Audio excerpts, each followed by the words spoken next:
Correctly with the correct amount. D20 Radio, where gamers roll. www.d20radio.com. Roll for initiative.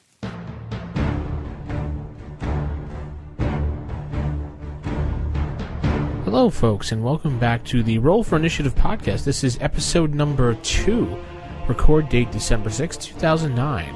I am your host, DM Vince, along with DM Jason. Jason, how are you doing this week? Hey, Vince, I'm doing great. Good. Well, we're back for a second episode, and hopefully people are out there listening, and we're gaining a bigger audience as we go along.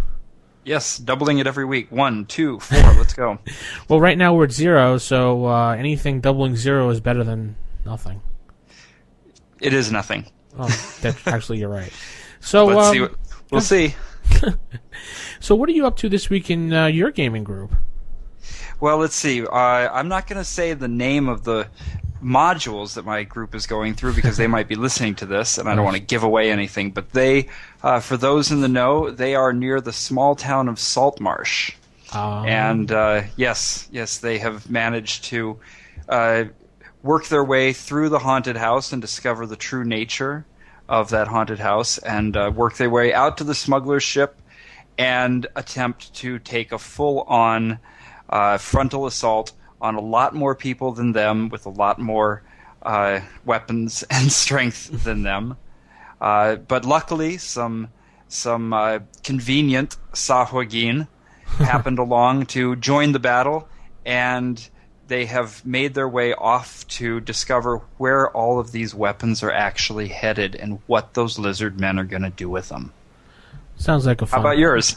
It sounds like a fun time. Right now with mine, I'm actually doing a homebrew type thing. I'm not really following anything in particular, but my characters did start in their little town of Ombridge that I had made up, and right now they're on an adventure to discover there's a lighthouse that the light has gone out in, and there's this old sea captain that's in the inn that keeps babbling on about it, and they finally hooked onto the hook of this, because it took a little while, but I got them to hook onto it, and they're actually going to procure a boat so they can go over to the lighthouse and figure out what's going on, and they'll find out. I won't say much because they're dying to know what's going on in the lighthouse, and I ended it right there when they got to the lighthouse. Yeah, the cliffhanger is a great ending for the games, especially because I managed to find the cliffhanger right at the moment where I've run out of things that are about to happen.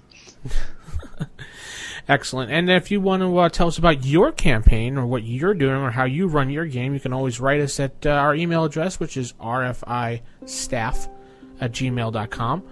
And shoot us up an email, and we'll get back to you as soon as possible. We'll read your emails on the show. Let's move on to the first feature of the show, as we like to call Feature 1, or the main meat of the show for right now, where you can get your first edition books and accessories. Yes, this is a pretty important one, and I guess we could have done this in the first, or I'm glad we're doing it at least in the second episode, because if you're going to be playing first edition AD&D, you're going to need some books. And back in my day, that would have been pretty easy. You would head down to your local hobby shop, or even Walden Books, which is who carried a lot of them back then. Anybody had them. Now, your first port of call might be eBay. For myself, I'm pretty lucky in that I managed to hold on to all of my books for all of these years. And I actually just discovered in looking in the front of my Fiend folio that, in fact, I accidentally stole that from my friend Brad in 1988, so I might have to give that back. Uh-oh. If I can find out where he lives. I think he's a doctor somewhere. Yeah. I think the last thing he's worried about is his book, so well, you never know. Especially not the Fiend folio. I mean, that's not even the best one, so. No. Interesting enough, you said you had, back in the day, got your books at Walden Books. I got one of my first books at Toys R Us. Really? They had them there? Yeah, I remember I was in Toys R Us. I was about 9 years old, and I saw the Player's Handbook, the original covered one, for first edition. with the statue of the guys pulling the stone. And I went to my aunt who was there. I was like, "Oh, I want this book," and she's like, "Okay," how people were leery about D&D back then. Was it known yet as the Devil's Playground? Yeah, it was, and she was leery about it, but she was kind of like a cool hip aunt, so she got it for me. It was like $9. Wow. Yeah. There's some guy who I was thinking we should have him on the show sometime soon. He's an author that spoke out a lot back in the day on behalf of D&D and other role-playing games when that whole hysteria was going on. I mean, I don't know if you remember, but there was stories about how like somebody threw their AD&D books in a fire and they screamed as they burned. Yes. So I can't remember his name, but Mark something. Anyways, he was really good at bringing a little bit of rational discussion to the whole thing back then. We'll have to see if we can dig him up and get a little discussion going on with him. That'd be kind of cool to see what he has to say about things today. That would be fun. So where people can go to get the books now? Like I said, really your best bet to start is probably eBay. I've been keeping an eye on there for some time because I wanted to make sure that all of my players had players' handbooks, and I wanted to get them the first cover. Was that Trampier? Did Dave Trampier do the art for the covers as well? Do you know? Offhand, I don't know. We'd have to look that. I don't know. I'd have to look. Yeah, but you know what I mean. The first artwork with the awesome demons. Yeah, that was that's some great artwork. I mean, nothing's wrong with the second printings and the one with the wizard on the front cover, but I do like the original traditional look. Yeah, it just kind of got all too slick for me eventually. I mean, the first books, they would go down the street and find anybody they knew who knew how to draw something and just have them draw something, and it totally shows. Yeah, especially the monster manual. Oh, I love that. Yeah. I love the cover of the monster manual with the troll that's all like out of perspective. Yeah. Yep. Anyway, back on track. Yeah, here. I mean, for me, I started doing zines back in the late 80s, right around the time that I tapered off a little bit from some of my role-playing. I got into making fanzines and music magazines, so I've always loved the DIY kind of aesthetic, and it's one of the things I love about these first books is they really feel DIY. So I wanted my players to have those. And so eBay was the first place to go, and I spent a lot of time looking at what kind of things were there. And you can easily pick up a player's handbook or a DM's guide for probably $3 on eBay. Plus your shipping. On eBay. On eBay. I mean, sure, you're going to find some that are going to be really, really high quality, untouched, and they'll charge you more, but you don't want to waste your money on that. Just get any book. They'll all be fun, and it's kind of fun to see what somebody might have written in it. My luck has been Amazon, actually. That's a good one, because they do have the whole used books. Yeah. There's tons of players' handbooks and DM guides and Monster Manual. I mean, I've got a DM guide for what was it the last time I bought one? It was in used condition, but it was still good. I got it for $1.50. Oh, that's awesome. Shipping $3, whatever, medium mail shipping, but still under $5. And when you buy used books on Amazon, you actually are supporting small independent booksellers. So it'll be kind of like your local friendly gaming shop guy. Yeah, I mean, these used books are not coming from Amazon themselves. They're coming from little bookstores all around the country that have deals with Amazon, and they sell them through them. So you're not taking money away from the little guy. It's okay to do that. You can go to Alibris.com, ALIBIRIS. I might have put way too many I's in there. Yeah.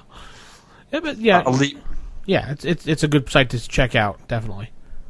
And another place, gaming conventions are a great place to go. I recently went to a gaming convention here in Pennsylvania back in November called Mepicon, and it's a con that's every 6 months. So the next one's coming up in April. What's that stand for? Mid-Eastern Pennsylvania Convention. Okay, cool. And it's held in the Clark Summit area of Pennsylvania, if you're familiar with that. If not, don't worry about it, folks. You can just go to the website if you're in the Pennsylvania, New Jersey, New York area, and you can pop over in April. It's a pretty cheap convention. It's nice, and I got a whole bunch of first edition books for under $2.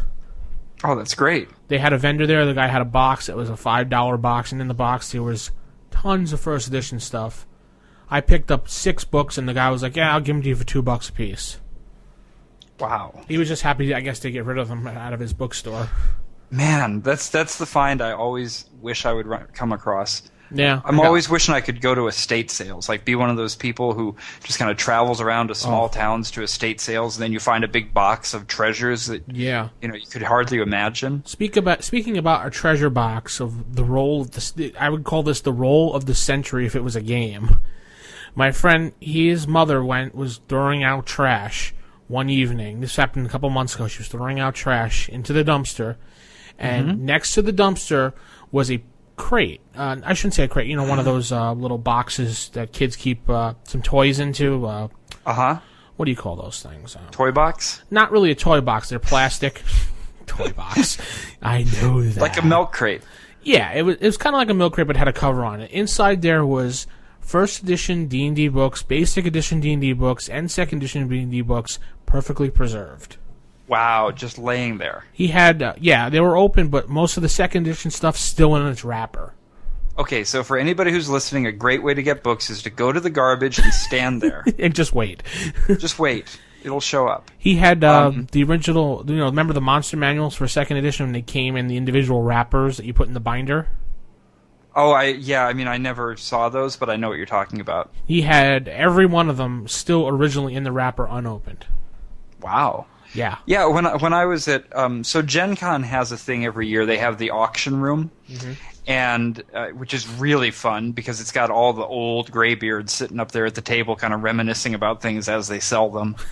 And there's boxes and boxes of first edition and second edition stuff that's sitting around there. And I picked up some great things this year.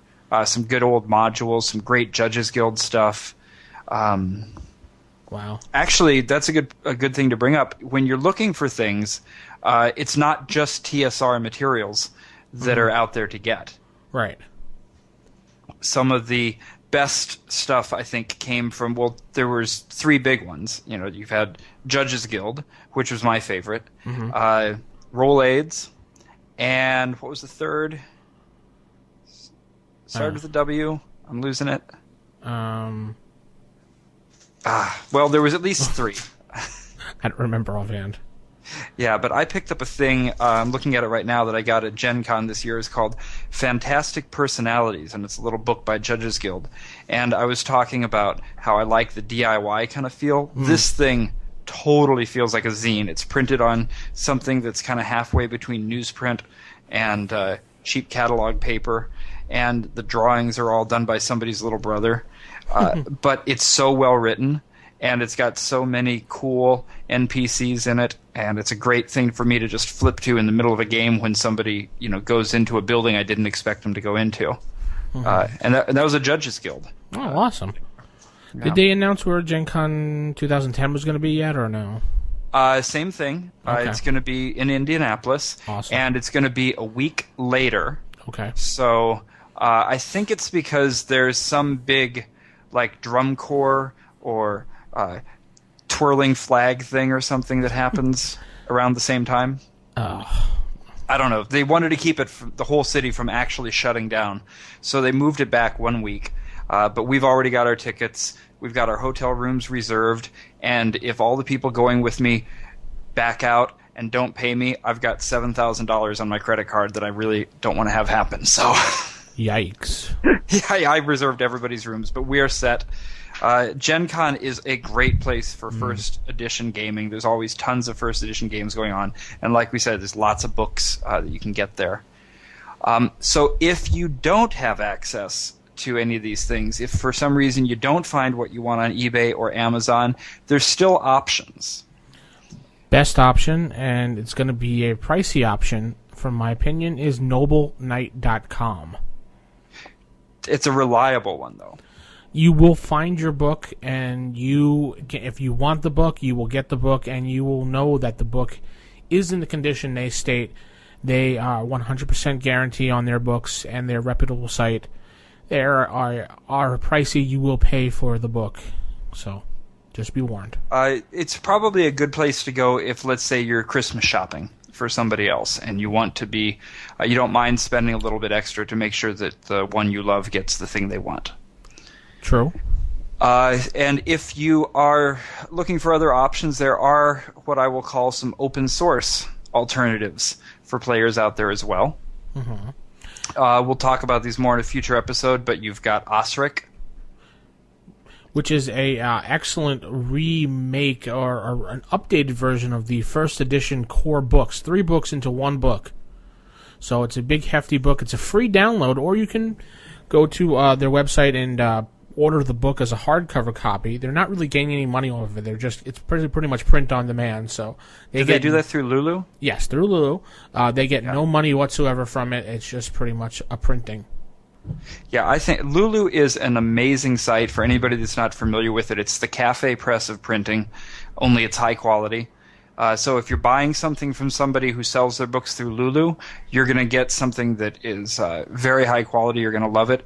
And if you are printing your own stuff, if you're writing your own modules or rule books for something, it's a good place to go and do that. We should get sponsors for this podcast.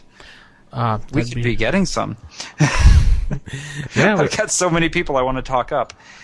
And there's some other options. There is, I believe, Swords and Sorcery, Swords and Wizardry. They have remade the Zero Edition or Basic Edition D&D. They've done the white box. You can check them out. We'll put some links in our show notes so you can go look and download their free copies of it. It's wonderful stuff. Matthew Finch, I believe his name is, that's responsible for all this. Mm-hmm. And hopefully we'll get him on sometime to talk to him. Great stuff he's done. Wonderful guy, very nice, very very down to earth. He will answer any question you have about anything. He does run his own zine too, online. I believe it's called Knoxbell Magazine, which comes out once a quarter. Great magazine. If it's a zine online, how is that not a blog? Sorry, I'm an old print guy. If it's a zine, it's got to be in print. Love them to death, but it's got to be in print. It's in PDF. Okay, fine. And you can order it print on demand as well. Excellent. Now it's in print. Happy. There you go. Made me happy. Okay, well, that'll end that, and let's move on to the Creature Feature Theater. What do we have this week, Jay? On this week's Creature Feature Theater is the coolest creature that I have seen outside of the monster manuals. It is in the same Dragon magazine as we talked about last week, number 101, which has the Creature Catalog 3. Mm-hmm. Our creature for this week is the Automaton. Pretty cool looking creature, if I have to say so myself. And, of course, the great thing is the picture that we're going to describe here is not what the automaton has to look like, because the automaton can be almost anything. So the picture we're looking at in this Dragon magazine has a barrel for a body, a couple of brooms for legs, ropes for arms, a soapbox for a head, and a tea kettle on top of that. If it sounds a little cyberpunk, fair enough, it kind of is, but I would call it medieval cyberpunk, if that makes any sense. So what is an automaton? So what is an automaton is it's a creation of either a magic user or a cleric. There's a set number of spells that either one can use to create one of these. Mm-hmm. And think of it as a little bit like a golem. Mm-hmm. So anybody who's familiar with a golem will know that they are magically animated creatures of clay. It's an old Jewish mythological creature, the golem. And in AD&D, the golem exists as well. So the automaton is a little bit like that, except that to make an automaton, first of all, you can use anything. It doesn't have to be household objects, but you have to use objects that have the ability to move. So if you want it to have legs, you're going to have to make joints. If you want it to have arms, you're going to have to give it arms with joints. But you can use all sorts of things to make one of these. You can make it out of bone. You can make it out of metal, out of wood, suit of out armor. Sorry? Suit of armor. Suit of armor. Perfect example, because it already looks like a person. Yeah. So in order to create an automaton, and let's take a look and see what the spells are that you need. Okay. First of all, you're going to need materials and labor, and it's going to cost a total of 1,000 gold pieces per hit point. So that's important. This is not going to be a cheap monster to make if you're looking to create something as a magic user. The hit dice here is listed as 1 hit die per foot of height. So the way I'd interpret that is that if you're going to make a 6-foot tall automaton, say out of a suit of armor, it's going to be a 6 hit dice creature. That'll be 8-sided hit dice for standard monster hit dice. Meaning that if you've just made a full power one, a 48 hit die automaton out of a suit of armor, that's going to cost you 48,000 gold pieces. This is not something that a low-level cleric is going to do on a weekend. No, and there's a couple things that have to be cast also when you make this creature, too. Yes. So the first thing you need to do is to create the physical form for the creature. For this, you're going to need a tinker or a blacksmith or some type of specialist. Craftsman. Yeah, carpenter, craftsman, whatever you need. Once you've created the physical form, there's a couple of ways to go about this. As a cleric, you would cast Animate Object, Raise Dead, and that's if there's any organic components involved, Prayer, Bless, and Quest. You have to cast all of those things in order. A magic user can also create one, and for a magic user, what they would do is cast Geese. So, Geese is the spell that is similar to Quest. It compels the creature to go on a quest. Limited Wish. So that's not a full wish, a limited wish, and we're going to talk about wishes next week. Animate Dead. So again, if there's organic components involved, like bone, for example. And enchant an item. So all of these things together, whether you're a cleric or a magic user, you have to actually know these spells, be able to cast these spells, and not reading them from scrolls. So we're going to talk about spells a little bit later in this show, but as a magic user, that means you have to actually be able to know these spells. So if for some reason you were not able to learn Limited Wish, you're not going to be able to make an automaton. Well, that would kind of stink because that's one of the spell components pretty much. Yes. So now when you make your automaton, the materials that you make it out of are going to determine some of the capabilities of the automaton in terms of how well it can fight, how strong it can be, and everything like that. The lower half of the body, if I'm getting this right, we might have to go back and check to make sure I'm saying this right, but the lower half of the body has to be made of the same material as the main part of the body. So if you've got legs of bone, you're going to need a torso of bone. Legs of metal, torso of metal, etc. Right, yes. So there, this is I think this is really it's a game requirement to make it a little bit easier for the next part, and that is to determine how you damage one of these things. So they can be made out of 4 different basic types of material, and this is actually kind of funny because we just described the picture where he's made out of a wooden barrel with wooden broom handles and brooms for legs. Well, wood is not one of the ones that's listed. So it's one of those cases of the artist probably not talking to the game designer. But the 4 that are listed are bone, leather, metal, or my favorite, rope. And you could probably come up with one for wood. But what it means is they have a list of different types of attacks, and it says what the attack is going to do. So an acid attack is only going to do half damage against bone, but will do full damage against leather. You can imagine that the acid is going to eat the leather away more easily than the bone. Right. And it'll do full damage against rope. The next one that they list, I don't entirely agree with. I would probably play this differently, and that's blunt weapons. Because according to this, blunt weapons do half damage to a bone automaton and no damage at all to any other type of automaton. That's interesting. Yeah. Now, I see where they're going with rope. okay, so I'm a cleric, I'm taking a mace, there's an automaton coming at me, smack, it's made of rope. You're right, I'm not going to damage the rope. Metal, you dent it. You're gonna dent it. Yeah, so I agree you might have a harder time giving it damage, but if you've got a hill giant holding on to a tree that he just uprooted and he smashes an automaton with it, he's gonna smash it. Yeah. So this is where, remember last week we talked about rules versus rulings? Mm-hmm. This is a prime example of that.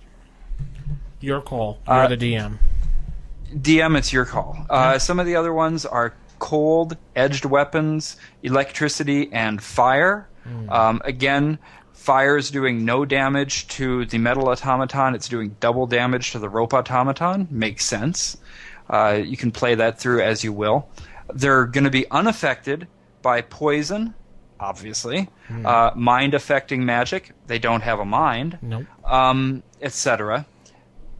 But if you know about these, and players, if you want to be surprised, stop listening now, but I bet you don't. I bet you want to know what to do if one of these is coming after you. Yep. There are certain spells that will instantly kill an automaton. And that is, if it's a mixture of substances, you have to kind of work this out because it is going to matter based on what it's made out of. But for a bone automaton, animate dead will instantly destroy it. Raise dead, reincarnate, resurrection. Mm-hmm. Possibly one of those. And that makes sense because, you've got something that's made out of organic materials. They had to use, animate dead, raise dead initially to create it. So it's sort of coming back and saying, okay, I raise you again, and then, oh, crap, you've just taken all the magic away from it. Mm-hmm. For leather, blade barrier, blade barrier, that's going to definitely instantly kill the leather creature. For metal, transmute metal to wood is a spell that will take it out right then and there. Hey, there you go. Maybe that's what happened with the picture. The guy transmuted the metal into wood. Yeah, that's how they were able to get the picture. Obviously, they had to wait till it wasn't dangerous anymore. You're so thinking ahead of me. That's right. And for the rope, again, the blade barrier, or firestorm, or rope trick even. And that's my favorites. Now, this is where it gets really fun. There's using these spells that when you look through the player's handbook, you see some spells that you're like, rope trick. What am I going to do with that? Bingo. Well, first of all, some really cool stuff, but especially imagine you're the magic user who was able to learn rope trick and thought to take it with them that day, and here comes a rope creature attacking you. You're going to be the star of the day. You're going to be a rock star. Oh my God, it's a rope creature. Whatever will we do? I have rope trick. Wizard. Yeah, it's perfect. And of course, an automaton, the last thing it says about it is that if it takes more than a third of its hit points and damage, you cannot repair it. So there goes your 48,000 gold pieces down the drain. Okay, well, you could, just because this... We'll post up these statistics on our website when we get that going. We're still working on that, folks. Don't worry about it. But we throw this up just because we have these up doesn't mean this is all you're limited to. Your imagination is really the limit on these things. Yeah, I mean, like we said last week, one of the things about the AD&D system is that it really is open to, it's like an operating system you can really create things for. So there's a lot of ways you can go about creating your own creatures once you kind of get used to the way that they're designed here. Mm-hmm. And let's just take the automaton. I bet you that people could come up with a lot of really amazing and inventive types of automatons just based off of this. Yeah, definitely. You can half rock, half rope, things like that. Mm-hmm. Or I'm just thinking about sizes. I mean, we were just talking about a medium-sized, a man-sized automaton. Well, what's to keep a very, very rich, very ancient magic-wielding dragon from creating a 50-foot automaton? A nice little bit of Tokyo monster movie magic coming at you. Yeah, definitely. Mothra. Mm-hmm. Mothra could be attacking. Okay, well, folks, this is... Or a horde of little tiny automatons 6 inches tall that just drive you insane. I mean, the possibilities are endless with this, the scenarios that you could set up. A la Armory of Darkness with the evil little ashes running around. perfect. Perfect. Okay. You'll have to come up with some equivalent of shotguns for arms, but I'm sure there's an AD&D equivalent you could think of. We'll figure something out. And that is in the Dragon Magazine 101 on page 44-ish. Kind of goes into one page into the next. 40, around there. And you can pick that up and you can look at it. If you have that Dragon Magazine, flip it open and read about it and tell us what you think. rfistaff@gmail.com. Well, we're going to move into the next segment we have is going into our game mechanics, talking about magic user spells and how the magic system works. Go ahead, Jason. Wow, so the magic system. This is a fun one. This is one of the reasons I think that people love to play magic users so much in all systems, but especially in First Edition. For people who have been around First Edition a bit, it's pretty well known that the magic user is a very unusual class. All right, well, I'll move into game mechanics now. We were talking about magic user spells in the magic system. All right, so the magic system in First Edition AD&D is a really great one. I think it's one of the reasons that so many people like to play magic users in this system.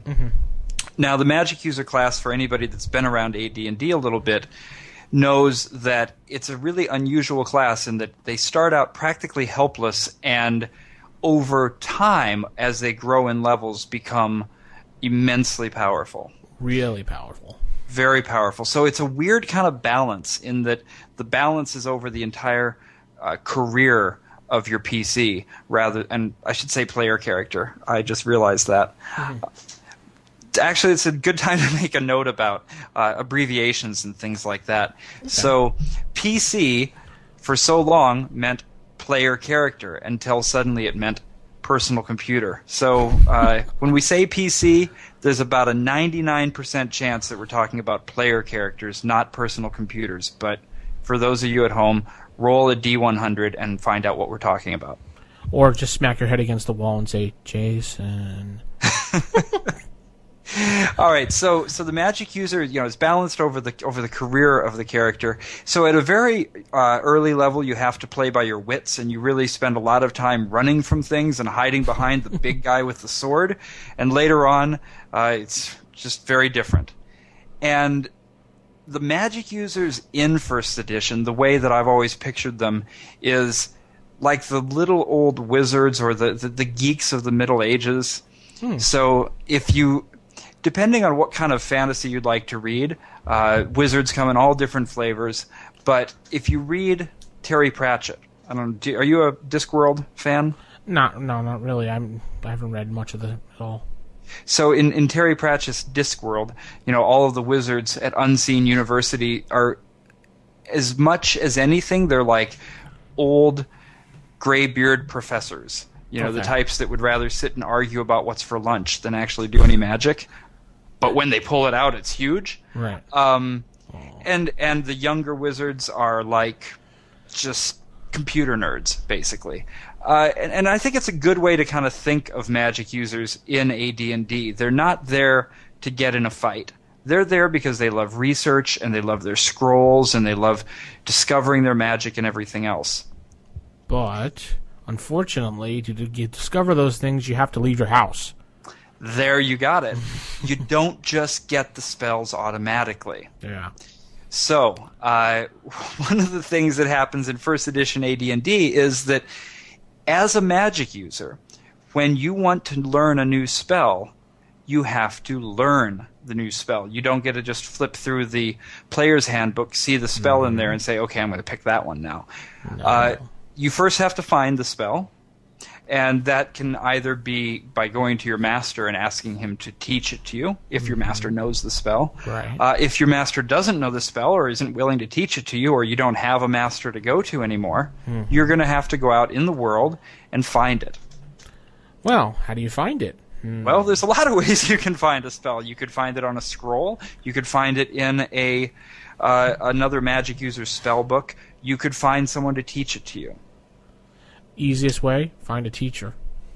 That would be possibly the easiest way if you can convince them to do it. This depends on your DM and how nice or evil they are. Yes. Now, once you find that spell, magic users carry a spell book with them in which to record their spells. And before you can do that, before you can actually write that spell into your spell book, you have to find out whether or not you're able to learn it at all. And so this is where intelligence comes into play. Mm-hmm. The higher intelligence, the better chance you'll be able to learn the spell. Right. So if you're looking at the player's handbook, when you're first filling out your character sheet, you see that little modifier next to intelligence, % chance to learn spell, I think, something like that. Yes. Well, that's your chance. So once a magic user goes out in the world and finds Featherfall and says, aha, I finally found this is going to be so useful, I can't wait to start using Featherfall, the first thing that magic user has to do, or the player playing the magic user has to do, is roll to see if he can even learn it. And if his intelligence is not high enough and he rolls badly, and/or, that's it. No chance to ever learn that spell again. Well, there is one possible chance again next level. A wish? Well, next level. It depends how you play it. Yeah. Again, DM ruling. My ruling is you can try it again next level. Yeah, now see, I might be reading the book correctly or incorrectly, but the way that I'm playing it right now is that it's just a matter of that is just beyond your abilities to understand, kind of like calculus is for some people. Right. You know, I mean, I could try learning calculus over and over again every year, but if my brain can't handle it, it's just not going to get any better next year. You know, you might want to play it differently in your game. The reason I like to do it that way is that every magic user becomes a little more unique. So you could have a magic user that just has nothing but rope trick all the time. You know? It's just what he's got, and he feels bad about it, and he's kicking the dirt. He's like, man, I just got rope trick. And then your DM might just bring you a creature that's really suited to that. Well, I run mine a little bit more like life. Sometimes in life you can't really learn something, but over time you try, and then finally you learn it because, you know, a level happens, and over life sometimes you learn something like, oh my god, I just discovered how to do this. So I give a player another chance. And the thing about this is, what's kind of neat, though, is that even in the DM's guide, it very explicitly states that these spell rules are guidelines and tells you exactly how to create a spell of your own. So how to actually invent a new one that they have not made up beforehand. And I won't go into all of the specific details, but essentially it lays out for you kind of how to balance it properly, how to figure out what level the spell is that you're describing, and then how to go to your DM and say, I've designed this spell. What do you think? Does it fit? And if so, what am I going to have to do to learn it? It's very fun trying to design spells and then having your group like these weird spells that you design. But we'll get into that at a different time. Yes. But what we should do is take a minute to talk about why the magic system is the way it is in AD&D. Oh, yeah. So, you know, different games have different approaches to magic, and they're all equally valid because, okay, spoiler alert, magic isn't real. So it's not? Yeah, we'll talk about Santa Claus next week. Oh, okay. So, he's in first edition. It's okay. So, I mean, any system is equally valid. The important thing is to be consistent throughout the game. And what the designers of AD&D did was chose to model it primarily on the writings of Jack Vance, who was Gary Gygax's favorite author. And I've been reading Tales of the Dying Earth recently. We're going to review that in a later episode. But this is a great series of books. It's set in the distant future when the sun has started to go out, and it's the last, I don't know, millennia or million years, however long Earth will have left at that point. So the Earth has become a land of sorcery again. And in this, the magic system is laid out pretty clearly, is that you can learn a spell, and you can memorize it at the beginning of the day, but once you've spoken that spell, once you've done the things that need to happen, it's erased from your mind, and you're going to have to memorize it all over again the next day after you've had a good night's sleep. So that's the basic mechanic. And the rationale, I mean, I think it kind of makes a bit of sense. There's another book that I read recently called The Face in the Frost, which is explicitly called out in the DM's guide as something that's worth... actually, wow, I'm looking at it right now. It's on page 40. It says right here, for background reading, you can direct campaign participants to Vance's The Eyes of the Overworld and the Dying Earth, as well as Belair's The Face in the Frost. Okay, wow. And The Face in the Frost, it's a great book. It was written in 1969. It's got all of the wonderment of magic. You know, the old wizards with their pipes and their excuse me. I'll edit that. Yeah. The old wizards with their pipes and their creaky old houses and everything else. But the magic system isn't exactly the way that it is in the game. But the explanation that's given is that magic is coming... The power is coming from one of the outer planes. So, you know, in AD&D, you've got the prime material plane, and then you have all these outer planes, like the astral plane that we talked about last week, and you've got the elemental planes, etc. Well, from those outer planes comes the power that the spellcaster channels through them. They're not actually using their own power. It would burn them up if they did. They're channeling the powers of this extraplanar magic, this world of powers that are coming through them. So, when they do so, the stress and the strain, or however you want to describe it, the power of the magic that's being cast literally wipes the memory right off of their brain. And if you're reading a scroll, it wipes the words right off of the scroll. So that verbal part of the spell is actually consumed by the effects of it. And that is a good segue into the three different components. So spells consume the channel through which they pass. And a spell, if you look in the player's handbook, you'll see a V, S, and an M. You know, one or all three of those letters with each of the spells. So, for example, let's see if I can find one here. If I have one quickly at hand, I don't. Magic missile. You know what? I've got hallucinatory terrain in front of me. So okay, perfect. That's just as good. As a 4th level spell. So it's got V, S, and M. So verbal, somatic, and material components. So almost every spell is going to have a verbal component because the words have to be spoken. There might be one out there that doesn't. I just can't think of any off the top of my head.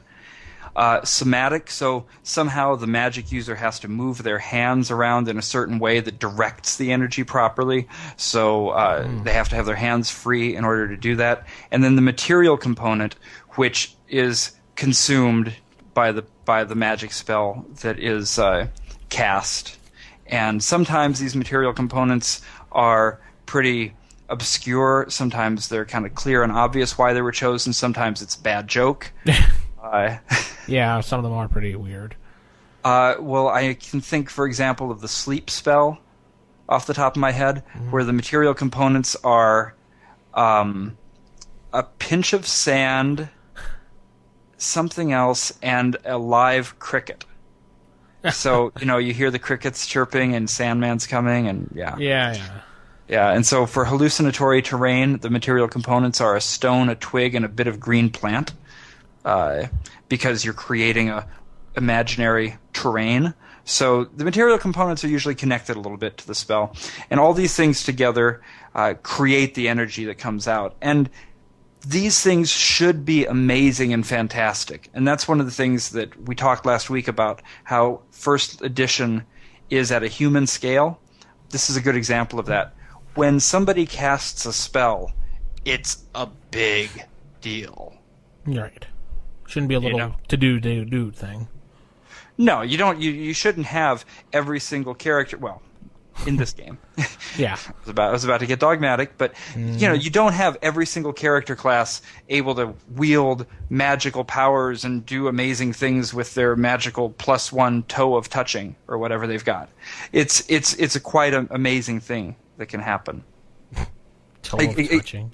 That's what you toe came of touching. up with? Yeah, that's what I came up with. Okay. I mean, I wish I could remember the movie right now, but there was a film that I saw a few years ago that I thought was so good because this group of kids from New York, they go down to Florida, and somewhere along the way, They get in trouble. Somebody gets a gun. And, in Hollywood movies, when there's a gun, it fires, it shoots, people leap to the left and the right, and it's a big deal. In this movie, the moment somebody pulled it out, they did what you would do in real life, go, oh my God, somebody's pulling a gun out in front of me. Let's freak out about this. And it was a huge deal. Right. And I was like, yeah, that's real life. If you're in a store and somebody pulls out a gun, you don't get all Jackie Chan on them. You freak out and you do whatever you do. Well, same thing. If somebody's casting a magical spell that sends bolts of energy flying out of nowhere at you, oh my God, that's a huge deal. That's not, I'm just casting magic missile again. Yeah, it shouldn't be an everyday common type thing like some other games do. Anyway, and so you can get very creative with these. And so some of the spells, there's going to be ones that are big and bombastic and exciting, but there's also the ones that are kind of strange, and you wonder when you're ever going to use them until you suddenly realize that it's actually incredibly useful on a daily basis. And I think for most players that encounter AD&D the first time, a perfect example of that is sleep. Okay, I've got a sleep spell. Great, I can put somebody to sleep. And then all of a sudden you realize, I'm in combat, there's a horde of harpies flying at me, now they're asleep. Mm-hmm. That's actually an incredibly useful spell, even if you only get it once a day. Yeah, so don't bitch about what you can't do and can do, so. Yes, and there's a lot of other restrictions. Obviously, magic users aren't going to be wearing any armor or carrying any weapons. You could make arguments for or against that. Maybe it's a game balance thing, but I prefer to think of it as just, I don't see small, long-bearded professors pulling out broadswords, so neither do magic users. Simple as that. And the whole reason, armor is bulky and you need to move around. Every magic user has to move around. It's not this little tinkle of your finger or a twitch of your nose like Bewitched. It's this big motion of hands and throwing components into the air, and armor is restricting. You can't do that with armor. And that's a good tip, actually, for anybody who comes up against a magic user in combat. Spells take concentration and they take freedom of movement. So if you see that magic user looking like they're getting ready to cast a spell, hit them with an arrow, grab them around the waist, do whatever you have to do. If that magic user loses concentration, they've already started speaking the words, that's it. No spell cast, and it's gone for the day. It's a dud. It's a dud. Huh. How much of a stickler are you for material components now in your campaign? Oh, I didn't used to be, but it's really fun to be. I'll tell you just one quick example of what's going on in our campaign right now. As the players get ready to try to make their way into the Lizardman's lair, there's a lot of water around. Well, our magic user has the sleep spell, meaning he has a live cricket that he has to carry with him. So if that cricket drowns, no sleep spell. It's making for a very fun adventure. Yeah, you can. Yeah, that's definitely kind of cool. He has to protect that little cricket inside his little pouch. Yeah. Yep. No, do anything you want, but spare the cricket. I need it for my spells later on. Yeah. Yeah. So material components, you could think of it as something that's a bit of flavor, or you could have a lot more fun and think of them as things. Okay, where did you put that blade of grass when the fire came by? I've had one DM, and I've done this most of the time because I don't really want to spend too much time on the game mechanics, but I know a lot of people do. I've had the whole, here's your spell pouch, you have 10 uses in it for your material spell, and after the 10 uses, that's it. Mm-hmm. You got to buy another material pouch. It has. So you're just saying, it has whatever you happen to need. Basic stuff, not the parts of a bone for this or that. The basic stuff. Mm-hmm. That just saves some time and energy on game mechanics. Yeah, it's fair enough. It all depends on the kind of flavor you want to bring to things. Do you want people worrying about whether they were able to get a glowworm, or do you want them to just have the pouch? Yeah, I think it's fair either way. Either way, I'm giving them like a said usage amount that they have to go buy it again. So they are in a sense worrying about it before going out on an adventure. Makes sense. Okay, well, that'll wrap that up. Let's move on to the Dragon Sword. The Dragon Sword. So for this week, we have the Robe of Useful Items. This is kind of interesting for a Magic user to have this. Now, what is the robe of useful items? Well, it basically looks like a regular robe by looking at it at first glance. But it's a little bit different if you actually put it on and take a look at it. There's some pockets in it that you can has some really weird abilities. They're like cloth patches in the pocket, and you rip them off and you use it, and you find different little items in it. So what can we find inside there, Jason? Well, so this is really neat. This, to me, is one of the more Harry Potter kind of magic items that you can get a hold of. Sort of a, I don't remember what it is. I've read the books, but I can't quote them. But I love the flavor of this particular magical item. So as you pull different patches off, there's some things you're always going to have, and at the very least, this is great because one of the things it'll always have is a 10-foot pole. And that is one of the oldest arguments in AD&D. I pull out my 10-foot pole and I wait a minute. Where have you been carrying that this whole time? What 10-foot pole? Yeah, where have you been hiding that thing? Well, now you know. You've been hiding it as a patch on your robe of useful items. And it also has the rope, a sack, a mirror, a lantern, filled and lit. So these are things, this is where it kind of becomes fun to make sure that you actually do play the sort of game where you check people's sheets to see that they actually brought stuff with them. Because this, if you don't play that kind of game, if you let people just say, now I pull out my rope, and you go, oh yeah, I guess you'd have a rope. Okay, then maybe it's not so cool to find a robe that always has a rope. But if you play the kind of game where resources become an issue, then finding one of these suddenly becomes a great treasure, just for those alone. But how are you going to explain pulling a mule out of your pouch? That I was just happy to see you. There's some other interesting things in here, like you can pull out 100 gold pieces in a bag. That can be very, very useful in the right situation. Yeah, these are all random rolls, by the way. Now, which is the trouble and the fun. Yeah, kind of like that deck. Yeah, I mean this is the trouble and the fun, and you can imagine this in a. It kind of makes me think of Job from Arrested Development. Did you watch that show? Yeah. Yes. All right, with his magic that was always coming out the wrong way.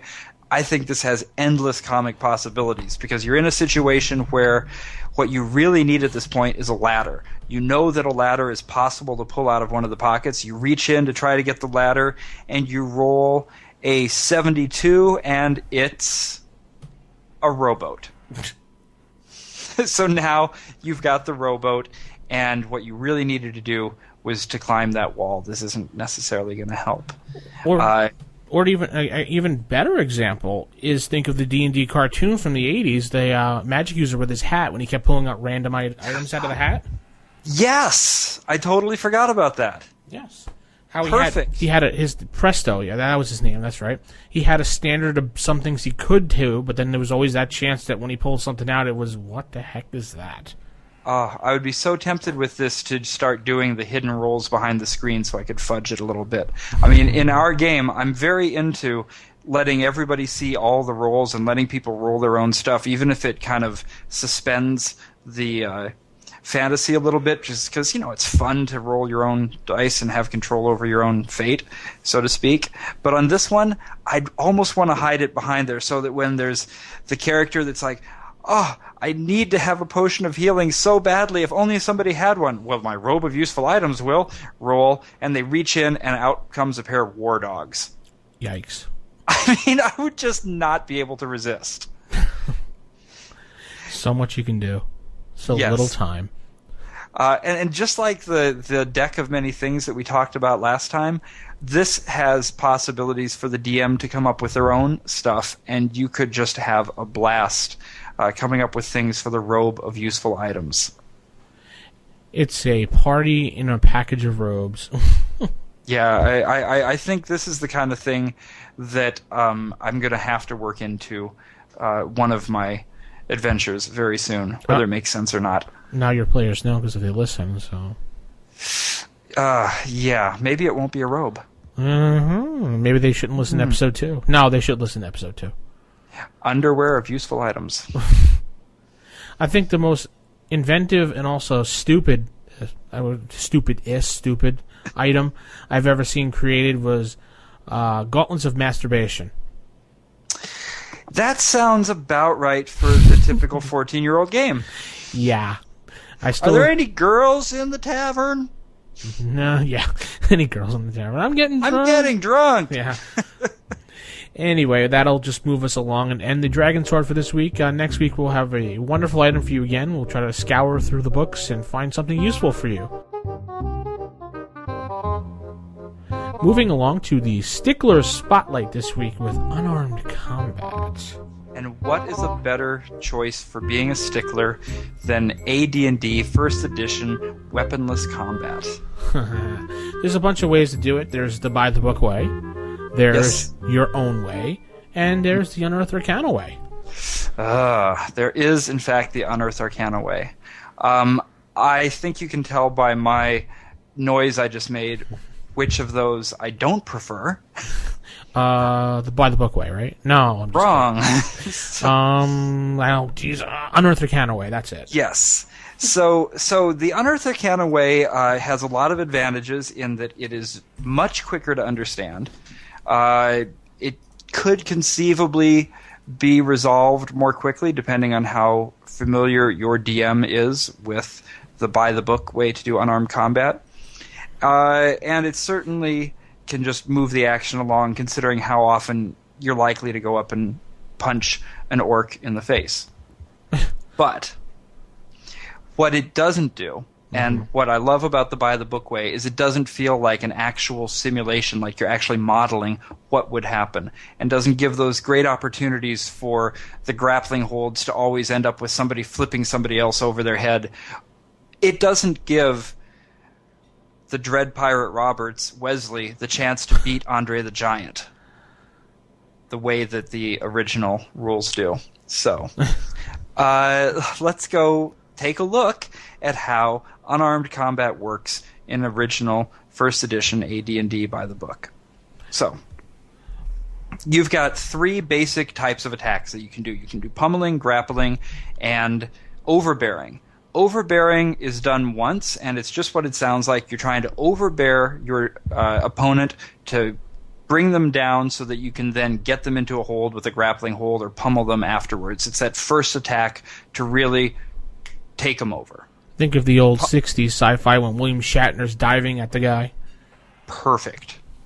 Absolutely. Pummeling is pummeling. It is punching somebody or pummeling them with, for example, the handle of your dagger, which is called a pommel. And that's where we get the word pummeling. And they couldn't resist. Gary Gygax couldn't resist pointing that out in the book, which is why I love the old etymologist. Mm-hmm. And grappling is a bit old wrestling. It's getting them in a hold, choking them, flipping them, holding them in place, etc. When you first look at the unarmed combat tables in the Dungeon Master's Guide, it just makes your head spin. Yeah. And to be fair, I don't really think this is the design of the system. It's the way it was written. It's written in a sort of narrative fashion. It really could have done from a little bit of Edward Tufte style information design right here to make those numbers clear. Because it's actually pretty simple. The basics of it are when you're figuring out whether you're going to hit someone. Let me back up. There's two parts to it. There's figuring out whether you're going to hit and then what the result of that successful attack was. A little bit like fighting with a weapon. But what's different is you're not using D20s here, you're rolling percentages. So first of all, with pummeling, when you're figuring out whether you're going to be successful, you're basing it on your opponent's armor class. So the lower their armor class, the better, or I should say the worse their armor class, the better your chance to hit them. Makes sense. If they're wearing plate mail, it's going to be a little bit harder to punch them than it is if they're wearing nothing. Right. In grappling, it's just the opposite. It's your own armor class that affects it. And again, it makes sense. If you are wearing plate mail, you're going to not be able to move as easily. You'll have a much harder time getting somebody in a wrestling hold than if you were just wearing a pair of shorts. And pummeling and overbearing, it uses the grappling tables, and you could argue whether that makes sense or not, but let's just move on. The the next thing that you need to do is to work out your modifiers. And if you haven't filled out your character sheets to include all of these modifiers, then I agree it's going to be a very confusing situation. Because there's a lot of modifiers you have to bring into play here. So the important thing to do is to simply fill them out ahead of time. And they're going to be based on things like your dexterity, the type of armor you have, etc. I'm not going to go into all of the details because nobody wants to listen to somebody talk about math. But they're not too bad. I mean, there's a few percentages and things like that you have to figure out, and certainly the first time that somebody looks at it, there's a little bit of groaning. But once they've got the numbers filled in, if you're using the old Goldenrod character sheets, the official TSR character records, there's actually a section in the bottom left of all of them, which is for weaponless combat, and it allows you to fill in your attack adjustment, damage adjustment, and defense adjustment for all three of these. So your numbers will typically look something like, I'm looking right now at a paladin that I've rolled up here, and for my paladin, Dudley the Unbearable, who has very high strength and high dexterity, he's come out with an attack adjustment of 19, 20, minus 30 for pummeling. So that's an attack adjustment of plus 19 for pummeling, plus 20 for his damage, minus 30 for his defense adjustment. And what that means is when the time comes to roll, and we're rolling the percentile die to see what happens, he's going to add 19 to whatever percentile die he has for attacking. Okay. So, for example, if he goes up against somebody with an armor class 5, it's 50% chance to hit him because it's times 5. He's going to add the 19. He now has a 69% chance to hit. No problem. Roll. You're done. Now, when he finds out that he hits, let's say he does, then we're going to have a damage adjustment. Again, it's plus 20. We're going to figure out a few different possible adjustments, such as his strength, whether he's using a device like a pummel of a dagger, whether the defender has a shield, the kind of things you would figure out. And then it's a table that says whether it's a glancing blow, a solid punch, a crushing blow, whether you get a punch again. And you just keep on going round and round like that, or you can get into a grapple, and then you have opportunities to get into things like a waist clinch, an arm lock, a bear hug, a headlock, etc. And as you roll through these, you can really create a very realistic feeling fight. So the different kind of blows land. This blow hit solidly, that blow didn't. The opponent reaches around and grapples him from behind, gets him an arm lock, flips him over, and then he responds by kicking him, and you're able to roll all these things and come up with an actual result that makes sense, fits the character sheets, and felt like a real fist fight. And that's by the book. And that's the way it is, folks. But that's not the only way there is to do it. No. So tell me how you do it. I have a very simple system of rolling a d20, and based upon the armor that you're wearing, that's the minuses you get. So the heavier the armor you have, the more minuses you have. And depending on what you're doing, if, say, you're punching someone, that'll be you take the armor class of the person you're punching, and you minus with your, say, you're wearing plate mail, I usually use 6. So because you're not going to be able to easily connect and throw a punch that's really that quick in plate mail. Mine is a very simple system because I don't really want to go into all those charts and things like that. And, of course, I love charts and numbers, so I do. Yeah. I love first edition, but there's just some things in first edition I don't want to be a stickler about. But there are sticklers out there which I admire. Yes, it's fun. And, we were looking at something on the forums recently. A new person joined the Dragon's Foot forum and came in to ask a question about unarmed combat. Mm-hmm. Which led to a predictable, very lengthy discussion. But what this particular person asked about was, well, if I look at it by the book, one of the things that, what I didn't just mention right now, is that, for example, in grappling, you figure the difference in height and weight. So you do need to know about how tall and how heavy each of the combatants is. And there's a percentage difference. So if you have a 10% difference in weight, then it's going to be a 10% better chance to knock them down. Well, what this person pointed out is that the halfling attacking a bugbear, for example, a halfling weighs 40 pounds and a bugbear weighs 400 pounds. So that's a 90% difference, and that means that according to the tables in here, the halfling never can bring down the bugbear, no matter what he rolls. made sense to me. Yeah. But then what the discussion went on to be concerned with is the fact that in the book, they don't say anything about what to do if 2 halflings attack. There's just nothing there for multiple grapples. So you need a system now that's going to figure out what happens when that does. Channeling what I hope is the way that Gary Gygax would look at this if you read a lot of interviews with him. Well, one of the things that he complained about is that when he was playing war games back in the 60s, some of his players would, if a rule came up that wasn't covered properly, or if a situation came up that wasn't covered properly in the rules, they would write to the game publisher and say, what do we do? What do we do? And he actually made fun of that. He's like, guys, figure it out. Just use your brains. Figure it out. Same thing here. It's not too bad. You just say, well, the weight, the weight's going to add up. Their heights, no, their heights aren't going to add up because the halflings aren't attacking each other, aren't standing on each other's shoulders to attack.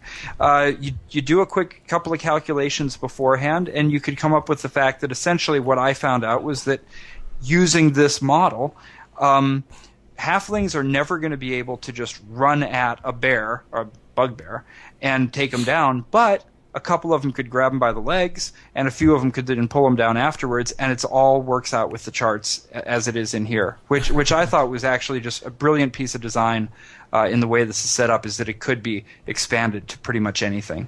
And the sad thing about it is there is no one to call for rulings, because even if you call Wizards of the Coast, who's the current license holder of TSR products, there is one person that can help you there, and that person works 1 day a week. Ooh. Well, that is why forums are great, and that's what makes this game great. Is the real place to go for an answer like that is Dragon's Foot forums, or any other first edition forums that you happen to participate in. Because if there's one thing that players of this game like to do, it's argue. Definitely. I mean, help each other out. Yeah, argue. Help.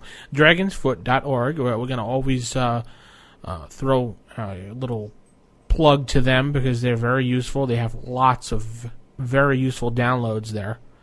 They've served the community for years, and it's really just an amazing job that those guys do. Unbelievable.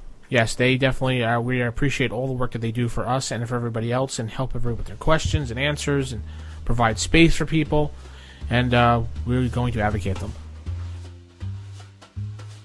So, moving on. Yes.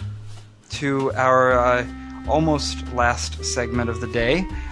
So this week, instead of doing the library, we're going to do a little interview that I recorded last week with, I'm going to say Brynjolfsson. Brynjolfsson. It might be Brynjolfsson, but either way, it's Eric Brynjolfsson.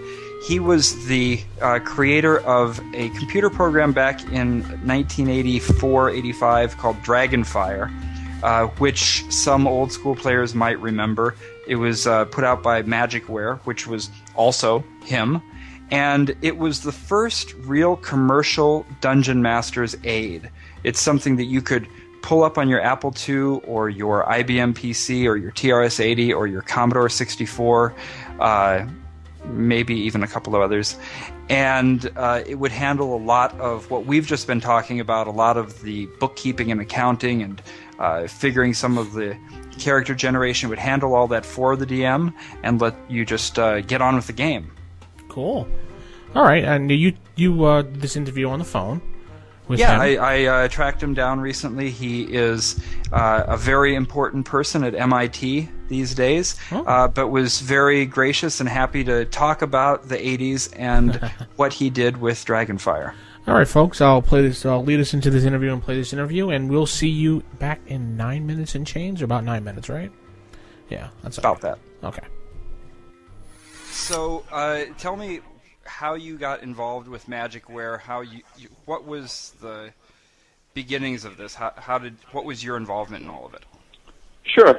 Well, when I was in college at Harvard, some of my roommates liked to play Dungeons and Dragons, and I got involved. We had a lot of fun, especially freshman year, playing that. And some of them were extremely creative and came up with far more elaborate versions of the rules than the standard Dungeons and Dragons rules. And I think probably a lot of people end up doing that. And there's lots of dice rolling involved and complicated probabilities. And we had a good time doing that. Sometimes we'd stay up all night playing those games. Now, are you talking about the original basic Dungeons & Dragons or the advanced D&D? Well, really neither. I mean, I think it was inspired by advanced Dungeons & Dragons, and my roommates had a lot of those books. But they pretty quickly started making their own versions, their own storylines, and their own rules for different types of characters and different characteristics of them, and different kinds of monsters and adventures, and each of the characteristics were based on different kinds of dice rolls, but it didn't literally follow the AD&D rules. So one of the things that when AD&D was designed, Gary Gygax, before he did it, he was a insurance adjuster. And so he was really into probabilities and how things worked, and it's one of the reasons that it uses polyhedral dice instead of just D6s. Right. So is that one of the things you guys were concerned with at the time, is the way the probabilities actually played out?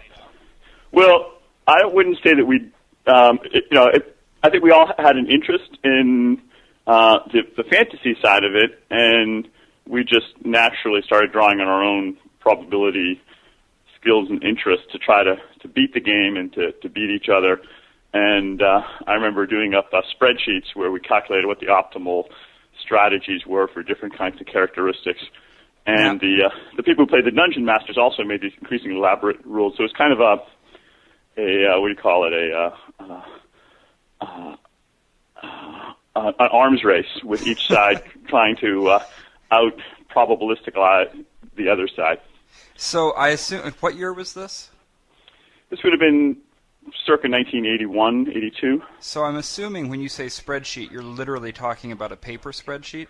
No. We so my college roommate got one of the first IBM. Well, actually, I brought an Apple computer to college, an Apple IIe, which had VisiCalc, and when the IBM PC first came out, I remember my roommate got one of the very first ones, and so we were using those. I've actually got, in the other room here, I've got my Apple II Plus from that time, and I have my original VisiCalc sitting next to it.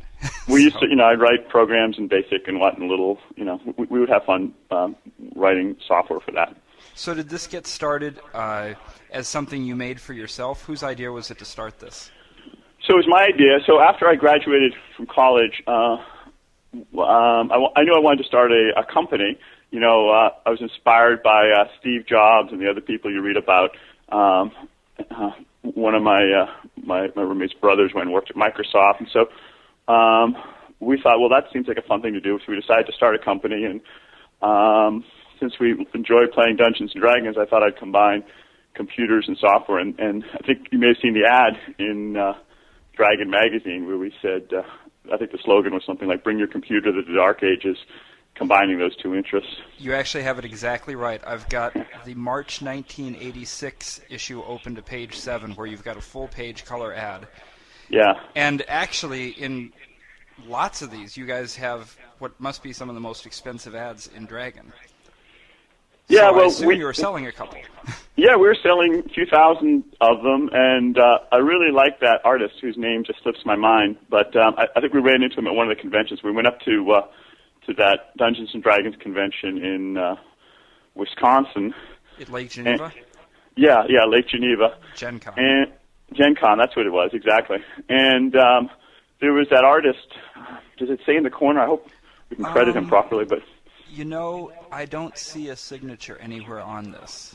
But anyway, we commissioned him to do it. I think we paid him something like $500, and we had these great posters too. So I have some of those at home, and it was nice art. We used it for the cover of the boxed software as well, and it sold reasonably well. So I think actually I've run into people all over the world who have used it, and I think the copy protection wasn't very good on it because most of them told me they never paid for it. Did you have any connection to TSR? I mean, did you work with them at all? Were they aware of what you guys were making? Well, the only connection was buying the ads. No, we didn't have any business connection with them. Because I actually wonder, was this set up to work with multiple game systems or just with AD&D? So, no, multiple. I mean, it was very flexible. The basic idea was you could define your own different kinds of dice rolls. I mean, the main thing it did was it would roll lots and lots of dice for you. Mm-hmm. So you could specify what characteristics you wanted. If you wanted to have 20 trolls with various levels of strength and agility and everything, you could push a button and it would instantly create all of those unique characters by rolling the appropriate dice in software. So, and you could specify your own rules as to what kinds of probabilities you wanted to have them fit. Really? How? Well, you just ask. You could have 5 20-sided die or whatever it was that you wanted to for each characteristic, and then it would instantly roll them. Or you could choose the top 5 out of 6. Various rules like that you could specify pretty simply, and then it would create those characters, and you could save them, and in the future you could draw on them again. What language was this written in? So I think it was. So what we did, we wrote a first version of it that was kind of simple, but I did a lot of it in Pascal, and then I hired a college classmate to write a better one. He was a real computer programmer. His name was Tim Farlow. And he wrote that we call Dragonfire 2, which is really the one that sold mostly. And I don't know whether he wrote it in C or Pascal. I'm not sure. Wow, because I know. I mean, at that time in 1982, I was 11 years old, I guess, and I remember I had written a program in BASIC, and I discovered really quickly just how non-random the random function in BASIC was on an Apple. Right. So yeah. I wonder how you guys. I mean, there must have been. A big part of it was just getting the randomness. Yep. He had a random number generator that I think was of course, it's technically a pseudo-random number generator, but it was pretty random. I don't think we ever detected any non-randomness in it. I don't remember the algorithm that he used for it. The main thing was trying to get a good user interface with pull-down menus and that kind of stuff that was sort of state-of-the-art at that time. In the second version or the first version? The second version. The first version was just almost like a prototype. De facto, it's something we used ourselves when we played. The second version was really the industrial strength one, and it was flexible enough that we wrote a version of it for the IBM PC, for the Apple, and for the Commodore 64, which was a pretty popular computer back then. Yeah, in fact, the ad that I'm looking at says reserve now for Atari and TRS-80. Right. So that was a test to see if we get much demand for them, and not enough people reserved it to make it worth porting the program over to those machines. So you were doing a lot of stuff at that point. You were very much a proto .com startup in the way that you were. Startups were an unusual thing to do at the time, and certainly trying to do some test feelers and the fact that it's set up in sort of a shareware approach. It looks like. One of the things. A lot of early ideas here. Yeah, we tried to create a little ecosystem. It didn't quite take off as much as we hoped, where people could write modules that would work with Dragonfire. So, for instance, the basic Dragonfire was kind of like an empty skeleton that you could populate with your own ideas. But then we also had some prefab modules, we called them. One was a forest module, one was a dungeon module, one was an ocean-based module that had a whole set of characters and monsters and setting all written up in advance in a little, usually about a 15-page booklet that described the setting. So if people wanted to, they could just grab one of those and use it.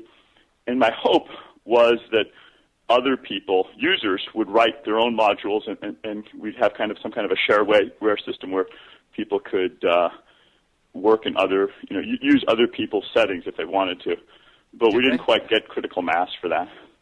Well, I guess it's different in a time when you have different modes of communication as well. Yeah. If it had been in the Internet era, I think we would have been much easier to get critical mass. But as it was, communication was a lot clunkier. I mean, people would have to literally mail us physically because most people didn't use email or Right. or the internet. So I remember even at the time there was a kind of ongoing debate about the role of computers in tabletop gaming, whether they belonged, how much should be there, etc. Did you ever think about those kind of issues, and do you think that this gives any insight into where we are today in terms of digital versus analog things that people do?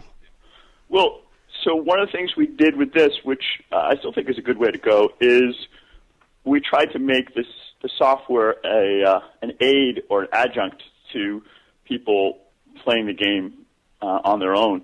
So it didn't take everything over. It was really meant to take the drudgery out of it. So there's some boring record keeping and dice rolling, and unless you're an accountant, would you say Gary Gygax was a actuary? Actuary, that's right. Yeah, unless you really enjoy that, you might prefer having the software take care of all that bookkeeping, and that way the players can focus on the role playing and the fantasy and the storytelling part of it. So it's a division of labor between man and machine in terms of what they each maybe are best at. So finally, I just want to ask about in '88, I think it was something like that. Strategic Simulations came out with a similar thing.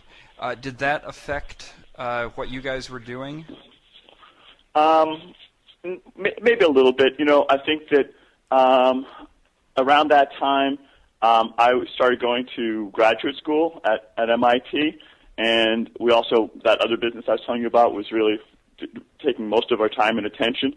So we weren't really focused on doing any new development for Magicware. It was just something that we let run, and I think it sort of went through its natural life cycle. I had some hopes that Magicware would really take off, and we would sell, tens of thousands or hundreds of thousands, but we only sold, several thousand copies, and that wasn't bad, but it wasn't exactly something that was going to be a full-time occupation for me. Yeah, it's funny because were you to release something like that today for, say, the iPhone, you'd probably have 1 million downloads.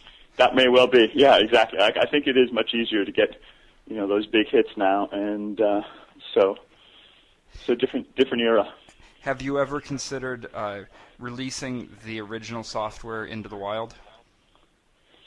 That's an idea. Well, you know what we did? Sort of towards the end of its life cycle, I did go and talk to Electronic Arts and some of the other game companies about taking over the rights for it. We got along in some discussions for it, but we never quite were able to come to a deal. In retrospect, yeah, maybe we should have gone just completely open source with it. That wasn't I don't remember ever thinking to do that. That didn't seem to be something anybody did at that time, and so I didn't think to do that. I certainly don't remember hearing the phrase before the late 90s myself. So no. Well, I'm glad to hear that you still have the poster up on your wall. Yeah. If you do find out who the artist was, let me know, and we will credit him. We'll mention his name on the podcast. Yeah, he did a great job. I never did meet him, but he pretty much, we told him what we wanted, and he, as you can tell from the artwork and the ad, he did a really beautiful job with it. And in fact, I think it says in some of the ads we started selling posters as well as the software, just because it was such beautiful artwork. Wow, awesome! Thanks, Jason, for that interview. Yeah, it was a lot of fun. I'm looking at the ad right now. The poster really is amazing. It kind of makes me wish that they were still selling them somewhere. If anybody goes and sees the picture in our show notes, they're going to really dig it. Excellent. You can put that up so everybody can see what that's like. And the guy really sounded energetic. He sounded like he was reliving the day back when he was doing everything, playing D&D. You can definitely hear it in his voice. Oh, yeah, he was just great. If you have an interview or a segment you want to send to us, an MP3 or just a file, or you want us to review something, or you want us to talk about something, give us a shout out. rfistaff@gmail.com is our email address. And our website will have up shortly. And that's going to conclude episode 2 for this week. We should be releasing our shows on a weekly basis, hopefully. And we'll be back next week with a bunch of wonderful topics for each and every one of you wonderful listeners out there. Wouldn't you say so, Jason? I think they're all wonderful. Yes, definitely. And if you want to send us bumpers, like a lot of the podcasts are doing bumpers, we'd appreciate that too. We have to think of a catchphrase now too. Yeah, I think so. We will have to. We'll come up with ways for people to participate, because I think it would be great if everybody who wants to contribute something to the show and get involved has an opportunity to do so. So send us in your questions, your emails, rfistaff@gmail.com, and we'll read them on the air. This is DM Vince signing off, and this is DM Jason, so keep it original. Have a good night, folks.